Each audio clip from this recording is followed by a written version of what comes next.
Quand j'étais enfant, tout tournait autour des animaux. Je vivais entourée de chiens, d'oiseaux, de lapins, de poules, et c'était la meilleure vie. Je ne regardais que les dessins animés avec des animaux, pareil pour les films. Évidemment, j'ai pleuré pour Bambi, Rox et Rookie et Dumbo, que je n'ai pu regarder qu'une seule fois, car j'étais trop triste. J'étais en boucle sur l'incroyable voyage et outrée que personne ne se soucie du sort des chiens sur le Titanic. Bref, vous l'avez compris, l'enfant avait déjà sa fixation. Évidemment, en grandissant, j'adorais aller au zoo, à l'aquarium, et l'apothéose a été quand, avec ma classe de CE2, on est allé à Marineland. Les posters sur mes murs prenaient vie, et le portrait du dauphin qui souriait, que j'avais réussi à prendre avec mon appareil photo jetable, confirmait que j'étais la nouvelle Elisa de la jungle. Le problème, c'est que j'ai grandi, et que j'ai découvert l'envers du décor. J'avais souvent de nouveaux oiseaux parce que les précédents mouraient des conséquences du stress généré par leur capture, leur élevage, leur transport, une alimentation inadaptée qui provoquait des carences et un environnement totalement inapproprié.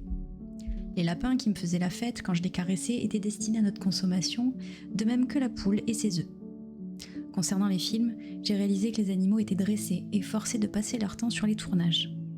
Quant aux zoos et à Marineland, ce n'était rien de plus que des mouroirs à ciel ouvert. Le dauphin ne me souriait pas, il était juste en dépression dans un bassin trop petit, contraint de sauter en boucle jusqu'à sa mort. À ce stade, on se dit « Super, tu découvres la réalité de la vie, félicitations. Et donc ?» Et donc je me suis demandé, qu'est-ce qui fait que notre perception change plus ou moins vite ? Qu'est-ce qui fait qu'en lisant Plaidoyer pour les animaux de Mathieu Ricard, ma vision a changé ?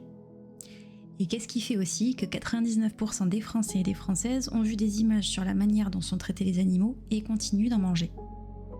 Du coup, j'ai cherché. J'ai lu des analyses, des statistiques, j'ai regardé des vidéos, des documentaires, et un élément est ressorti en majuscule. La résistance de notre cerveau.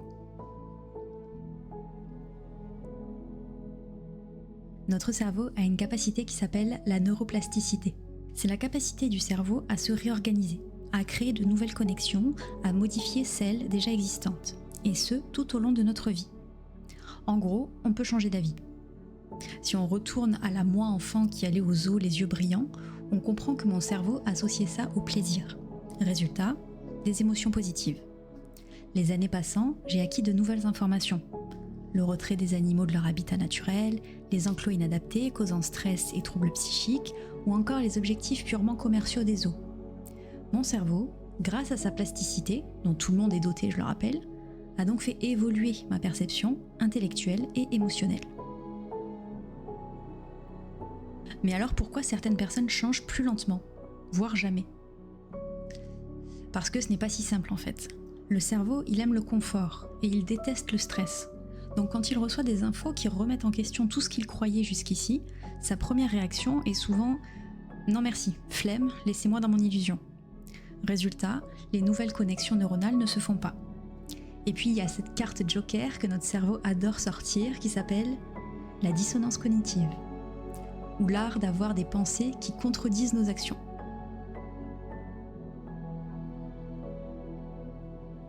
Alors comment on fait pour faciliter un changement de perception ? Grâce à la Sainte Trinité. L'émotion. Le cerveau apprend mieux quand une info est liée à une émotion forte. Colère, joie, tristesse, choc. Dans mon cas, c'était la tristesse et la trahison ressentie à la lecture du livre de Mathieu Ricard. La répétition et l'environnement. Plus on entend ou voit une info, plus elle semble acceptable par le cerveau. Ça marche aussi pour le pire évidemment, et on peut se retrouver à accepter l'inacceptable car c'est martelé, encore et encore. Fait intéressant, quand nos proches partagent une nouvelle idée, on est plus susceptible de l'accepter parce qu'on leur fait confiance, qu'ils sont des repères et peuvent influer notre perception. Le parallèle peut également être fait avec les médias qui touchent encore plus de monde. La curiosité et l'ouverture d'esprit. Ces deux caractéristiques permettent au cerveau d'intégrer avec énormément de facilité de nouvelles idées, de nouveaux concepts. Ceux qui mettent du temps à changer sont souvent ceux dont les croyances sont très ancrées et qui volontairement ne se confrontent pas à des informations nouvelles ou inconfortables. Si on prend un chasseur par exemple et qu'on l'informe qu'un animal sur 4 tué à la chasse provient d'un élevage destiné spécifiquement dans le but d'être tué à la chasse, ou alors qu'un tiers des oiseaux chassés sont référencés comme menacés d'extinction, que les subventions de l'État ont augmenté de 36 937% en 2024 contre 3% pour les hôpitaux, et que plus de la moitié des Français est pour l'interdiction de la chasse, eh bien les probabilités qu'il arrête de tuer des animaux sont extrêmement faibles. Pourquoi ? Pourquoi un chasseur ne s'arrêterait pas de chasser en se disant que son action permettrait à sa mère d'être mieux prise en charge à l'hôpital ? Que la nature n'a pas besoin de lui car elle sait se réguler seule ? Qu'il peut profiter des forêts, des garrigues et alpages qu'il aime tant sans avoir à tuer les animaux qui les peuplent ? Eh bien parce que ces réalités, il ne les connaît certainement pas. Car ce qu'il voit, c'est que la chasse c'est bon pour la nature et nécessaire. Que la chasse lui permet de faire partie d'une communauté qui a la même vision que lui, qui est solidaire et puissante quand l'intérêt de son existence est menacé. Évidemment, si on tournait les questions différemment pour faciliter les nouvelles connexions neuronales et qu'on lui demandait de choisir entre la santé de sa famille et la chasse, a priori, il n'hésiterait pas. Mais en l'occurrence, notre Sainte Trinité qui favorise notre point de vue critique et nos remises en question n'est ici absolument pas réunie. Il n'est pas dans un environnement qui le contredit, l'État lui donne même raison, il n'a pas la curiosité ou l'ouverture d'esprit pour remettre en question ses croyances, et il n'est pas confronté à des émotions fortes susceptibles de lui faire changer d'avis. Alors quelle est la solution ici ? Est-ce qu'on souhaite qu'il soit témoin ou victime d'un accident de chasse ? Pas forcément. Donc il faut tout miser sur la répétition, encore et encore, le partage d'informations. Ça prend du temps, mais s'il n'y a pas d'autre solution, c'est le seul élément sur lequel s'appuyer. Et autrement, qu'est-ce qu'on peut faire ? Dans le cas où c'est tellement aberrant, révoltant, comment se préserver du décalage ressenti ? Comment éviter la rupture, l'implosion ?